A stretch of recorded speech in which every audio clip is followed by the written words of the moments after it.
महाराष्ट्र के म्हाड़ा की शांतिदूत सोसाइटी के पुनर्विकास का काम बिल्डर को दिया गया था, लेकिन काम नहीं होने पर भाजपा के पूर्व विधायक नरेंद्र पवार बेमियाद उपवास कर बैठे हैं। आज यानी कि 4 अगस्त को उनका उपवास का दूसरा दिन है और उनका कहना है कि जब तक बिल्डर के खिलाफ पुलिस शिकायत दर्ज नहीं होती वे उपवास नहीं छोड़ेंगे। राज्य के राजस्व मंत्री चंद्रशेखर बावनकुळे और मुख्यमंत्री के निजी सचिव ने इस मामले की जाँच की है।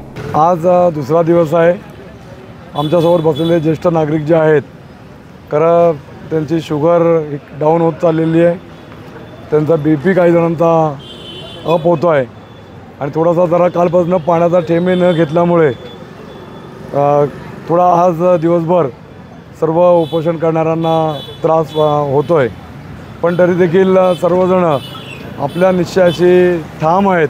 जोपर्यंत पोलीस प्रशासन या बिल्डरवरती किंवा ज्या बिल्डरला ज्यांनी मदत केली त्या दोघांवरती जोपर्यंत कारवाई करत नाही, FIR करत नाही, तोपर्यंत आम्ही आमचं आमरण उपोषण मागे घेणार नाही। तोपर्यंत आम्ही या ठिकाणी बसणार, या निश्चयाशी आम्ही सगळेजण ठाम आहोत। नाही, मला बावनकुळे साहेब रेव्हेन्यू मंत्री माजी प्रदेश अध्यक्ष यांचा फोन आला होता।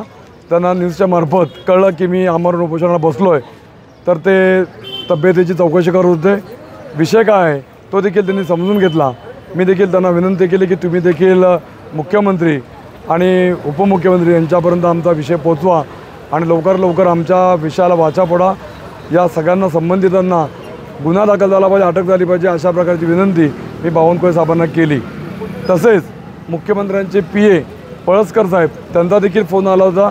त्यांनी देखील आमच्या उपोषणाची माहिती घेतलेली आहे, आमच्या मागण्या काय आहेत आणि मागच्या वेळेला ज्या वेळेला मुख्यमंत्री साहेबांनी आयुक्त साहेबांना फोन केला होता त्यावेळेला स्वतः पळसकर साहेब त्या साक्षीदार होते, म्हणून त्यांना ती पण आठवण करून दिली आणि त्या दृष्टीवरून त्यांनी सगळी माहिती मुख्यमंत्र्यांना अपडेट करतो अशा प्रकारची ग्वाही त्यांनी आम्हाला या प्रकारे दिली।